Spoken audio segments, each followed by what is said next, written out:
Namaskar and welcome. I'm Shubhendu Ghosh. This is the voice of the Global South.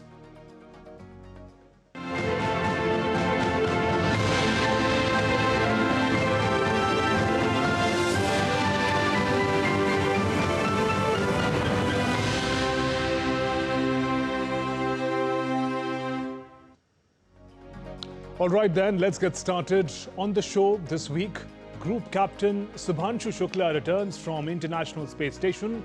The mission marks a cosmic leap for India's space adventure.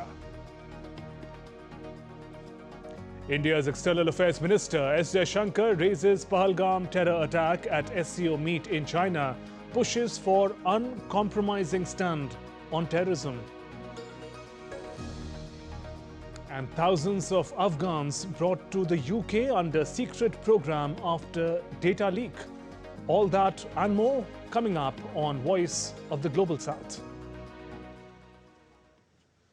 This week was a special one for India's space adventure.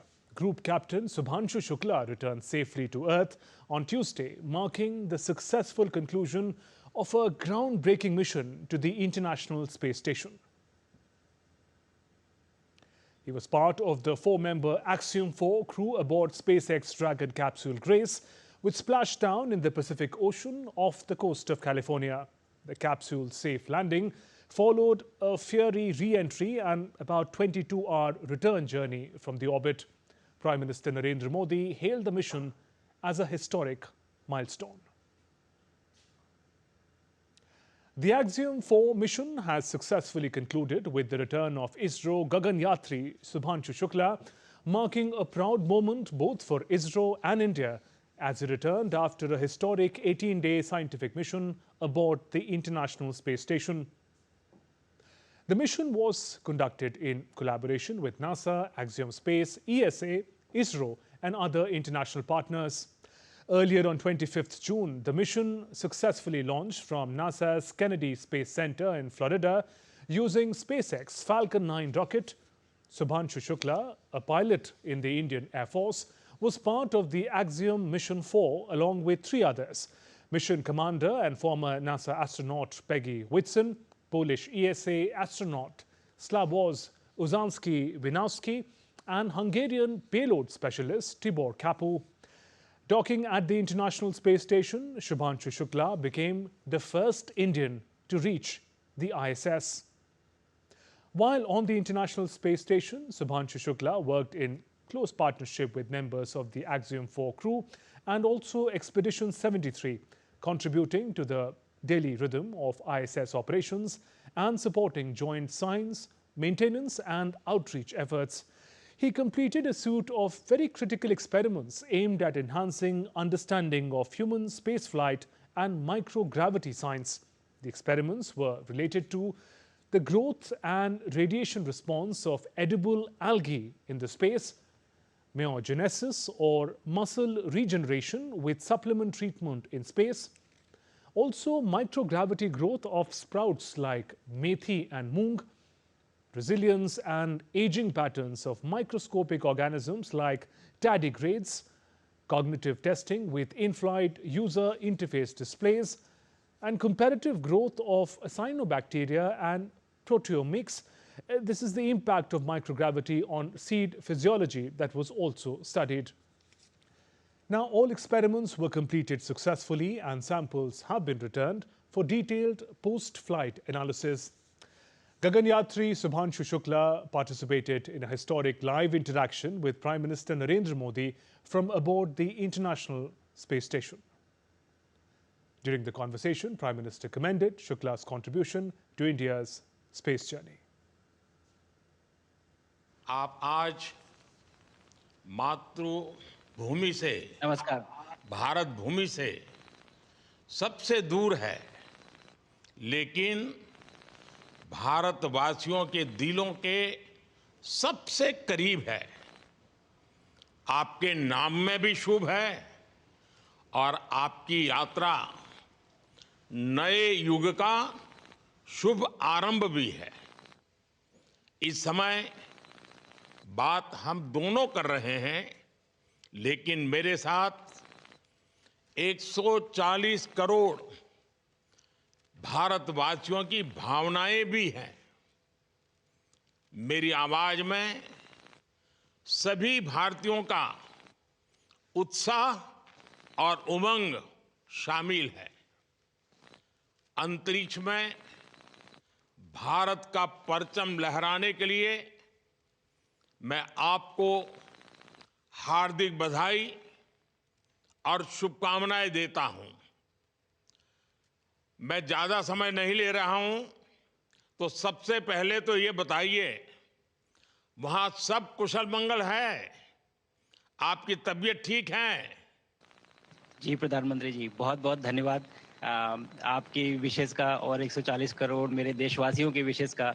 मैं यहाँ बिल्कुल ठीक हूँ, सुरक्षित हूँ। आप सबके आशीर्वाद और प्यार की वजह से बहुत अच्छा लग रहा है। बहुत नया एक्सपीरियंस है ये, और कहीं ना कहीं बहुत सारी चीज़ें ऐसी हो रही हैं जो दर्शाती हैं कि मैं और मेरे जैसे बहुत सारे लोग हमारे देश में और हमारा भारत किस दिशा में जा रहा है।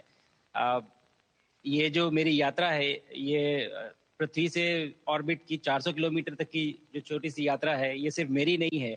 मुझे लगता है कहीं ना कहीं हमारे देश की भी यात्रा है। बिकॉज जब मैं छोटा था, मैं कभी सोच नहीं पाया कि मैं एस्ट्रोनॉट बन सकता हूँ। लेकिन मुझे लगता है आपके नेतृत्व में आज का भारत ये मौका देता है और उन सपनों को साकार करने का भी मौका देता है। तो ये बहुत बड़ी उपलब्धि है मेरे लिए, और मैं बहुत गर्व फील कर रहा हूँ कि मैं यहाँ पे अपने देश का प्रतिनिधित्व कर पा रहा हूँ। धन्यवाद प्रधानमंत्री जी।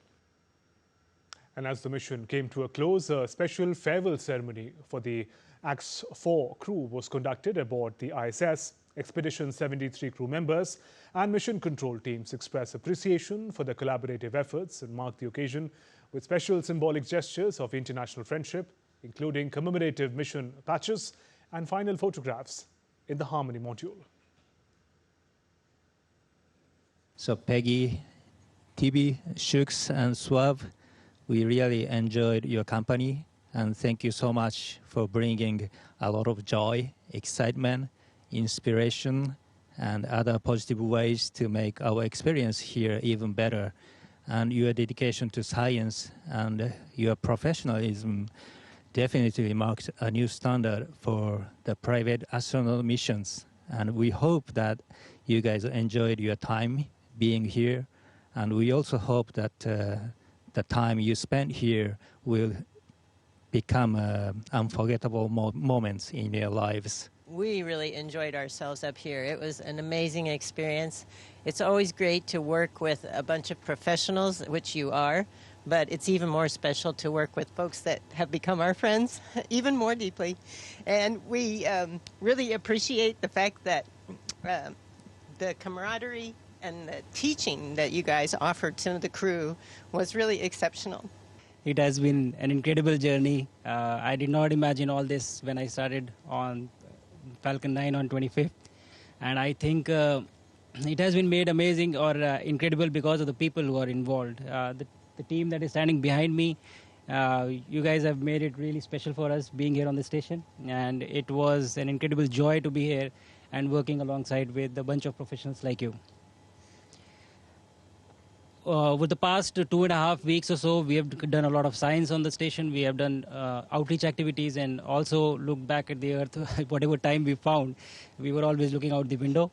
And it almost seems magical to me. And I would like to take this opportunity to thank my country and all their citizens for supporting this mission and me with all their hearts.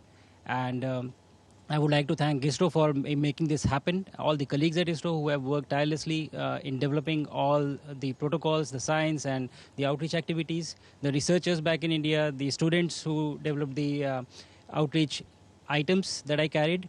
I would also like to thank NASA and its international partners, Axiom Space, SpaceX, for ensuring that we were trained adequately well and providing all the support round the clock, and all the people who were sitting on ground supporting this mission, making it extremely successful.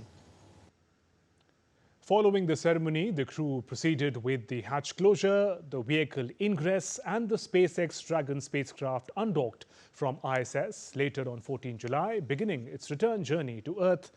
After an Earth orbiting free flight lasting nearly 22 hours and 30 minutes, The splashdown of Dragon occurred successfully on July 15th in the Pacific Ocean off the coast of California. The capsule was recovered promptly by SpaceX's recovery teams. Subhanshu Shukla and other crew members were extracted in stable condition. And Gaganyatri Subhanshu Shukla is now undergoing a structured post-mission medical evaluation recovery protocol under supervision of Axiom Space and ISRO flight surgeons. This program includes cardiovascular assessment, a musculoskeletal test, psychological debriefs aimed at ensuring a full psychological recovery and data capture for future missions.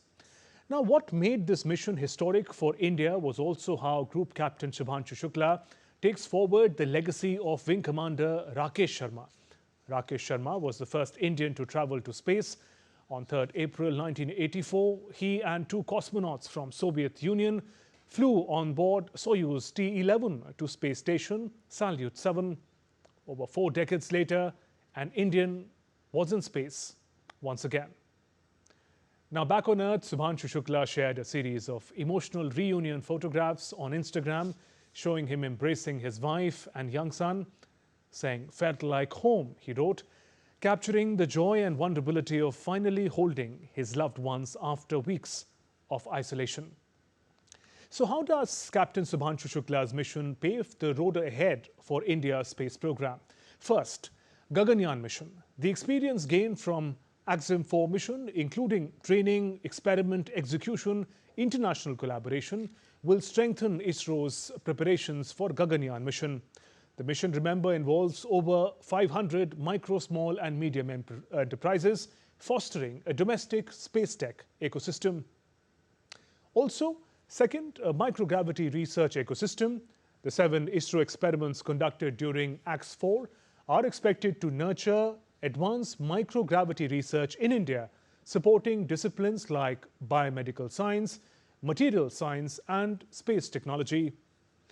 The long-term ambitions: India aims to establish a space station by 2035 and send an astronaut to the moon by 2040.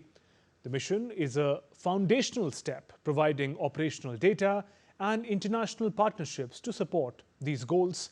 The government targets 8% share of the global space market by 2033, with a projected space economy of some $44 billion.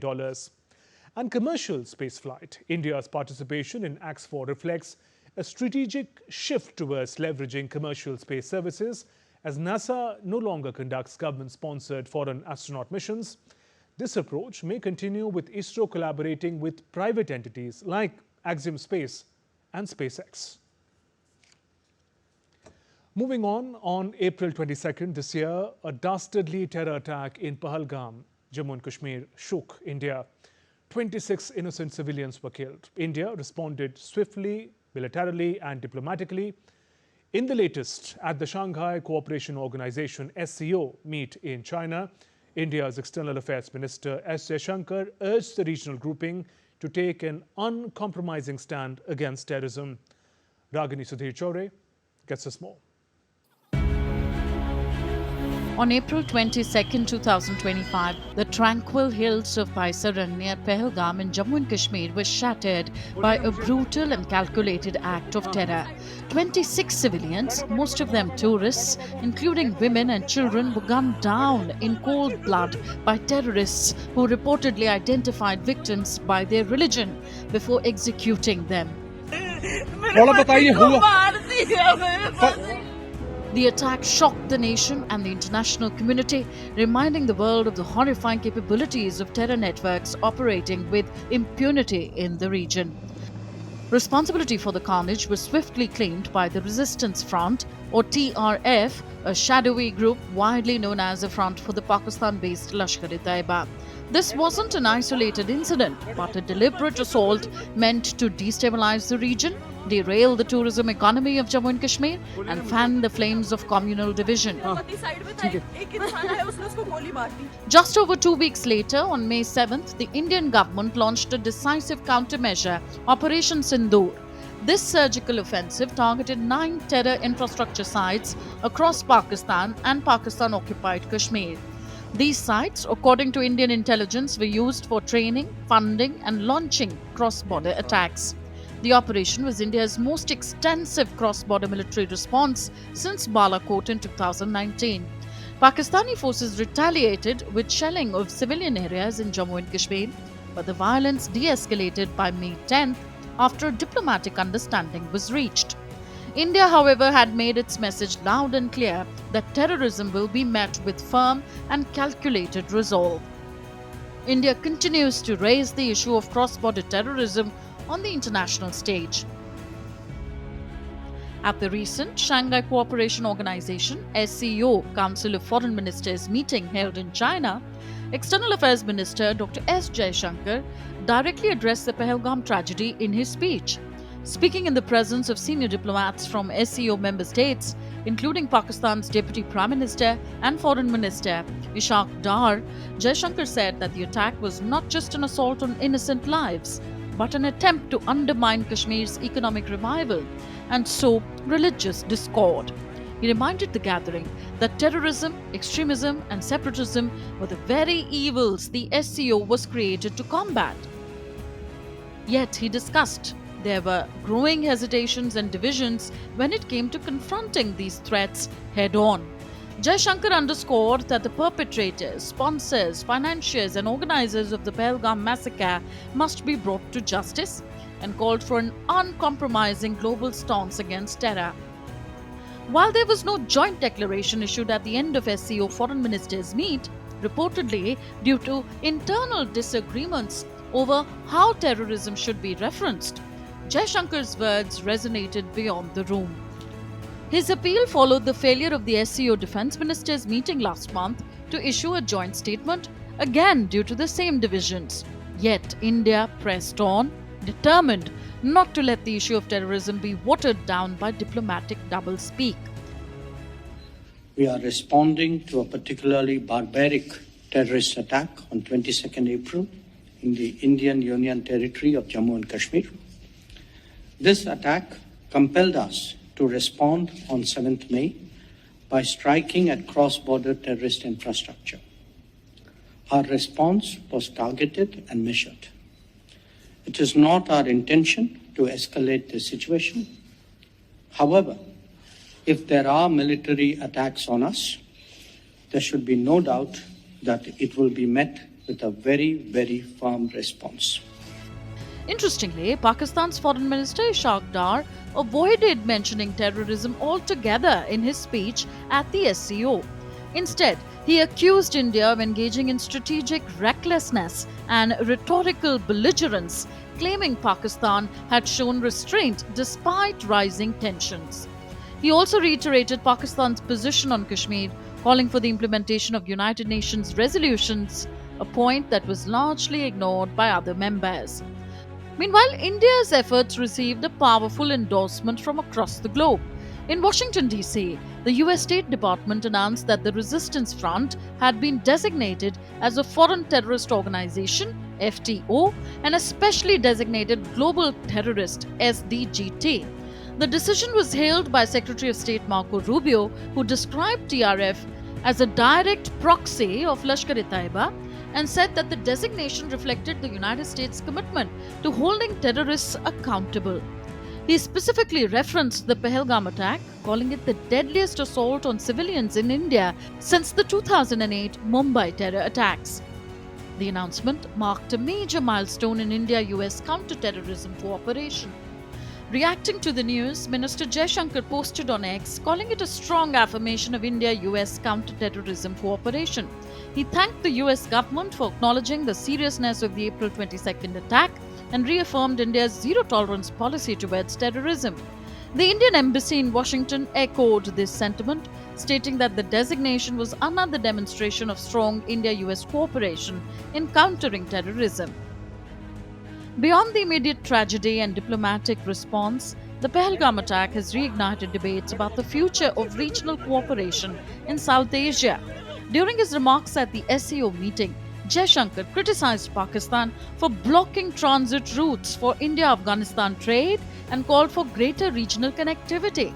He pushed for faster adoption of the International North-South Transport Corridor, which connects India to Central Asia and Europe through Iran, arguing that without secure and reliable transit, talk of economic cooperation remains hollow.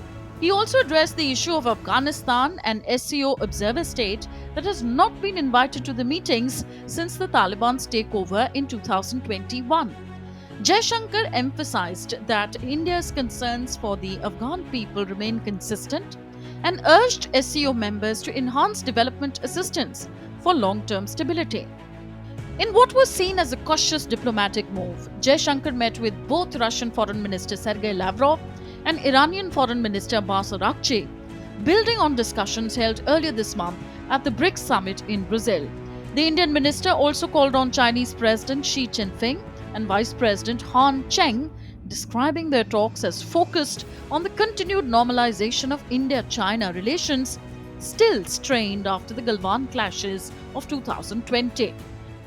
We have made good progress in the past 9 months for the normalization of our bilateral relations. It is the result of the resolution of friction along the border and our ability to maintain peace and tranquility there. This is the fundamental basis of our mutual strategic trust and for smooth development of bilateral relations. It is now incumbent on us to address other aspects related to the border, including de-escalation. The question now hangs in the air is this: will the world listen and act? Rakani Sudhir Chaurya's report for DD India. On to our next story. Let me start with a question. Is your data safe? Does the government truly protect the information you give it, especially when your life may depend on it? This week, one of the most tightly kept secrets in the British government has finally come to light. Now, a failure of security and thousands of lives quietly placed at risk. What happens when a single spreadsheet, one email, becomes a death sentence? In February 2022, just months after the West's chaotic withdrawal from Afghanistan, an official inside UK Special Forces headquarters made a mistake, a fatal one. A spreadsheet containing the personal details of 18,700 Afghans was accidentally emailed outside the secure system. Names, phone numbers, family contacts, and in some cases, home addresses. These were not just numbers on a list. They were people, many of them elite Afghan soldiers, interpreters, intelligence assets, who had applied to flee the country fearing retaliation from the Taliban. Now, among them were members of the Triples, two highly trained special forces units who fought side by side with the British military. These men were more than allies, they were comrades. They operated in secrecy, in danger, often with British officers embedded in their ranks. They had earned the trust. In many cases, they were promised protection, but their names and identities were exposed. Who was responsible? Why did it happen? And why didn't we know about it until now? At the time, the breach was kept completely hidden from the public and even from most inside the British government.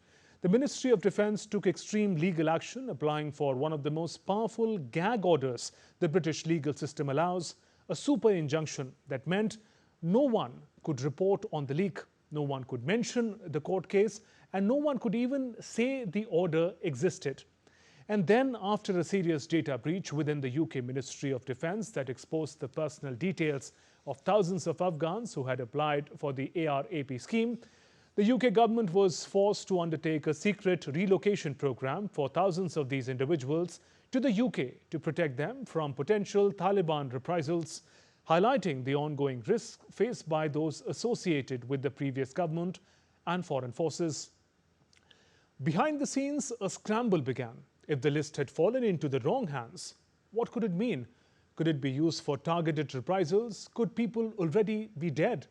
The Taliban could use the leaked data to hunt down individuals.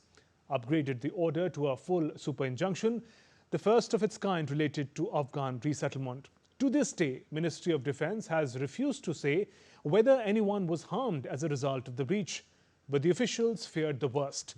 They launched a secret program called Afghanistan Response Route, or ARR, a new covert pathway designed to relocate people from the leaked list to the safety in Britain. But here's the catch. The people being rescued weren't told why. They had no idea that their names had been exposed, no idea the Taliban might be hunting them down, no idea that a spreadsheet in an email had quietly changed their lives forever.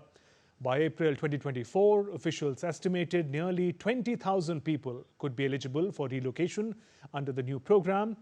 By May, about 900 had arrived in the UK with more than 3,600 family members. Another 600 had received the offers. But what about the rest? Court documents from May 2024 revealed that something staggering, as many as 80,000 people still at heightened risk were not expected to be offered relocation. So who gets saved and who gets left behind? The leak occurred in February 2022, but it wasn't discovered until August of next year, 2023, when a handful of names from the list appeared on Facebook. An Afghan man reportedly denied relocation had posted them online in frustration. He was later offered a fast-track review of his case in exchange for removing the post. He now lives in the UK. He's not facing any charges. Even after the leak surfaced, officials took steps to ensure that fewest possible number of people knew about it inside or outside the government. The then Shadow Defence Secretary John Healey was privately briefed by his Conservative counterpart in December 2023, but the wider Labour Shadow Cabinet wasn't told until the 2024 general elections. And the Parliament, it was kept in complete dark. How can elected officials hold the government accountable if they don't even know what happened? Now, the case public reaction has been swift and damning. Critics say this wasn't just a failure of data protection. It was a moral failure, a betrayal of men and women who risked everything on the promise that Britain would not forget them. In a review released earlier this year, retired civil servant Paul Raymer downplayed the scope of the breach. He says Taliban already had access to large data sets and spreadsheet may not have spread as widely as initially feared. So far, the UK government has spent £400 million on this emergency relocation effort, expects to spend another £450 million, but estimates submitted to the High Court suggest the final cost could run into billions. In total, the UK has relocated around 36,000 Afghans since 2021, but the Afghanistan response route and the main ARAP resettlement program are both now closed. On July 15th, Defence Secretary John Healey confirmed that more than 16,000 people affected by the leak have arrived in the UK through various routes. Now, this official mistakenly believed that they were sending the names of 150 applicants. However, the spreadsheet in fact contained personal information associated to 18,714 Afghans who had applied either to the ex gratia or the ARAP scheme on or before the 7th of January 2022. It contained names and contact details of applicants and, in some instances, information relating to applicants' family members. And in a small number of cases, Mr. Speaker, the names of members of Parliament, senior military officers and government officials were noted as supporting the application. This was a serious departmental error. But no one has been publicly held accountable. MOD official who sent the email is no longer in post but has faced no criminal investigation. What message does that send? When mistakes cost lives, should someone be responsible? And yet, how many still wait in the shadows? How many more stories remain buried in classified files, never to be told? And with that, we come to the close of this edition of Voice of the Global South. Thanks for watching. Namaskar.